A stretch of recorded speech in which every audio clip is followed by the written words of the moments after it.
speaker of the evening. What's the most valuable feedback you have ever received? What's the most impactful feedback you have ever given?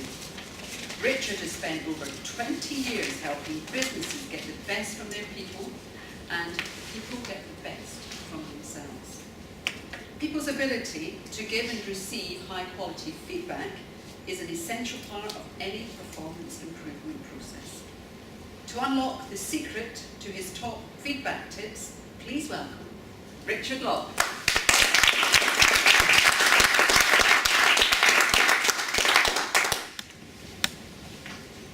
Even after 32 years of marriage, when I'm out shopping with my wife and she steps out of a changing room and I hear the immortal words, "What do you think?"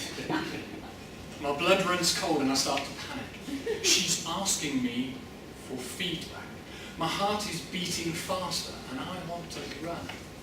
Psychologists would say that my stress alert has triggered. And neuroscience researchers also suggested that when people hear the words, "I'd like to give you some feedback," that also triggers people's stress alert. So fundamentally, when it comes to the world of feedback, most people actually are quite stressed whether they are giving or receiving feedback. So why is that? Well, in my view, it all comes down to perceived risk. So imagine a scale. On this end of the scale, we have low risk, safe, but as a consequence, low value feedback. At this end of the scale, we have high risk, but as a consequence, high value feedback. And this isn't an either or, this is a continuum. So any feedback you give or receive will fit somewhere on the scale. Now, if you speak to people in businesses, large and small, one of the most common complaints you will hear is, "I don't get enough feedback." And yet, when you speak to the managers and leaders of the business, they will say, "We are constantly giving feedback."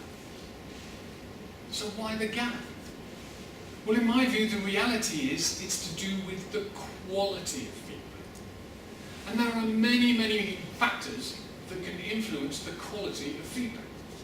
But here are what I regard to be the most critical. So if you want to give somebody high quality, high impact, high risk feedback, your message needs to be crystal clear. It needs to be unambiguous and it needs to be explicit. And by explicit, I don't mean angry. I don't mean finger-pointing accusational feedback, and I don't mean feedback littered with expletives, although I have experienced one or two of those over the years.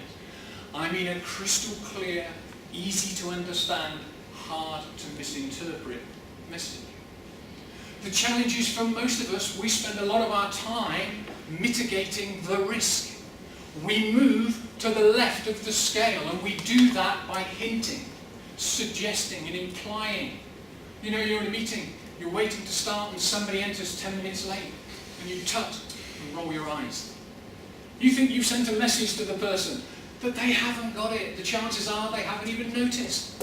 But on the upside, if they do and they challenge you, you've got bags of room to manoeuvre. No, you misunderstood. No, I saw a typo on the agenda. So people will mitigate the risk. If you want to give high quality feedback, you need to commit to a crystal clear message and not hedge your bets. You then need to support that with specific evidence, fact, information, things that you have seen, listened to, observed. So I might say to the person, "That's the third time in succession that you have been late to this meeting." But again, we tend to move to the left of the scale. We throw away comments with, "Well, no, you shouldn't be late to meetings."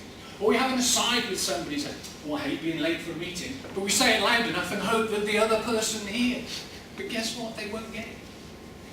And finally, feedback is fundamentally someone else's opinion.